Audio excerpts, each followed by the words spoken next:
দর্শক আমন্ত্রণ জানাচ্ছি দীপ্ত স্পোর্টস। আপনাদের সঙ্গে এই মুহূর্তে আছে আমি রুবায়েত হাসান। এশিয়ান কাপের মূল পর্বে জায়গা করে নেওয়া নারী ফুটবল দলের জন্য এবার বড় ধরনের স্পন্সর পাওয়ার কথা জানিয়েছে বাংলাদেশ ফুটবল ফেডারেশন বাফুফে। তাই আফইদা, ঋতুপর্ণা চাকমাদের নিয়ে আলাদা পরিকল্পনা করছে দেশের ফুটবলের এই নিয়ন্ত্রক সংস্থা। ইতিহাস গড়ে প্রথমবারের মতো এএফসি নারী এশিয়ান কাপের মূল পর্বে জায়গা করে নিয়েছে বাংলাদেশের মেয়েরা। গেল সপ্তাহে হয়েছে মূল পর্বের ড্র। আগামী বছরে মার্চে হতে যাওয়া টুর্নামেন্টে বি গ্রুপে বাংলা নারীদের প্রতিপক্ষ চীন, উজবেকিস্তান ও উত্তর কোরিয়া। মিশন অস্ট্রেলিয়ার এই আসরের আগে কতটা প্রস্তুত Bafufe? The best possible preparation নিয়ে আমরা কাজ করছি, সেটা নিয়ে আমাদের প্রস্তুতি চলছে। আমি বিশ্বাস করি এই মাসের এই মাঝামাঝির ভিতরে আপনাকে আমরা একটা ক্লিয়ার পিকচার দিতে পারবো যে as a part of the mission Australia আমরা কি কি কাজ করতে যাচ্ছি। আগামী সেপ্টেম্বরে নারীদের পাশাপাশি পুরুষ ফুটবল দলেরও রয়েছে ব্যস্ত সূচি। হোম কিংবা অ্যাওয়ে বেশ কিছু ম্যাচ এবং টুর্নামেন্টে অংশ নেবে বাংলাদেশ দল। তার জন্য স্পন্সরের কোনো সমস্যা দেখছেন না বাফুফের এই কর্মকর্তা। কোনো রকম পরিকল্পনা কিন্তু আমরা চেঞ্জ করবো না শুধুমাত্র ফিনান্সিয়াল চ্যালেঞ্জের জন্য। এতগুলি খেলা একই সাথে পড়বে এবং প্রত্যেকটা আমরা করছি। নারী জাতীয় দলের জন্য একটি লাইফস্টাইল পার্টনার, একটি development partner, official handset partner এবং টেকনোলজি পার্টনার নিয়ে কাজ করছি। পুরুষ জাতীয় দলের জন্য official handset partner, technology partner এবং ডেভেলপমেন্ট পার্টনার নিয়ে কাজ করছি। আগামী সপ্তাহের মধ্যে নতুন মৌসুমের ফুটবল ক্যালেন্ডার ঘোষণা করা হবে বলে জানান তিনি। মোহাম্মদ হাসিব, দীপ্ত স্পোর্টস, ঢাকা। এদিকে অনূর্ধ্ব 20 নারী এএফসি কাপের বাছাই পর্বে নিজেদের প্রথম ম্যাচে লাওসকে হারাতে চায় বাংলাদেশ। প্রথম দিন অনুশীলন শেষে এমনটাই জানিয়েছেন অধিনায়ক রাফিদা খন্দকার। আগামী 6 আগস্ট অনূর্ধ্ব 20 নারী এশিয়ান কাপ বাছাই মিশন শুরু করবে বাংলাদেশ দল। সেই লক্ষ্যে শনিবার লাওসে পৌঁছে রবিবার প্রথম দিনের মতো অনুশীলন করেছে লাল সবুজের প্রতিনিধিরা।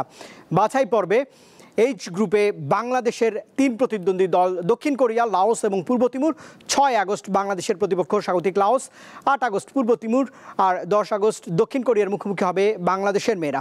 33 দলের বাছাই পর্বে 8 গ্রুপের সেরা 8 দল যাবে এশিয়ান গ্রুপে। গ্রুপের দ্বিতীয় সেরা 3 দল পাবে থাইল্যান্ডের টিকিট।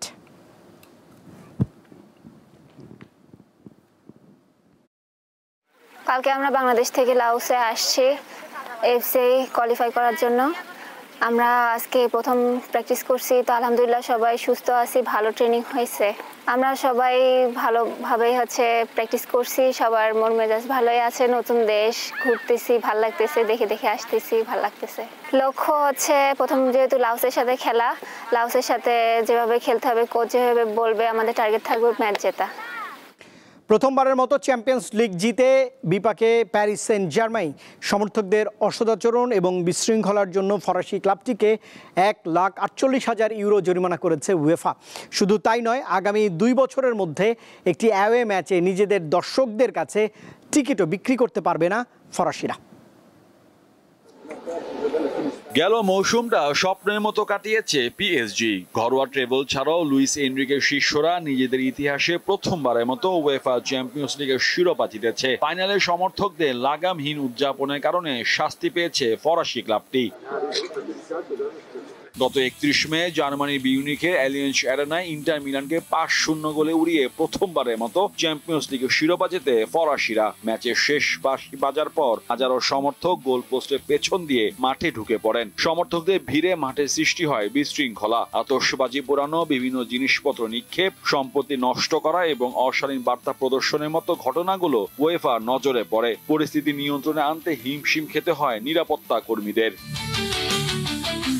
সমর্থকদের সেসব অসদাচরণের খেসারত দিতে হচ্ছে পিএসজিকে। উয়েফার ডিসিপ্লিনারি প্যানেল তাদের বিরুদ্ধে 6টি অভিযোগ আনে। এর মধ্যে রয়েছে এমন বার্তা দেওয়া যা ক্রীড়া ইভেন্টের সঙ্গে মানানসই নয় এবং উয়েফাকে অসম্মান প্রদর্শন। ফাইনাল ম্যাচ শেষে টার্ফে কিছু অংশ তুলে নেওয়ার পাশাপাশি উয়েফা মাফিয়া ব্যানারও প্রদর্শন করেছিল পিএসজি ভক্তরা।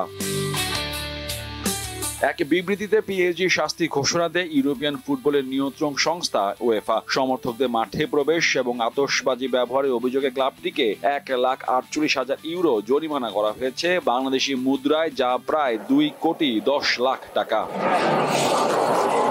এর মধ্যে 1 লাখ ইউরো জরিমানা করা হয়েছে মাঠে দর্শক অনুপ্রবেশ ও আতশবাজি পোড়ানোর জন্য। 30,000 ইউরো জরিমানা গুনতে হবে মাঠের ভেতর বোতল সহ অন্যান্য পদার্থ ছুঁড়ে মারার কারণে। এছাড়াও 10,000 ইউরো ক্ষতিপূরণ দিতে হবে ওয়েফাকে উদ্দেশ্য করে ইঙ্গিতপূর্ণ ব্যানার প্রদর্শনের জন্য। 8,000 ইউরো গুনতে হবে মাঠের ঘাস ও স্টেডিয়ামের সম্পত্তি ক্ষতিগ্রস্ত করার কারণে।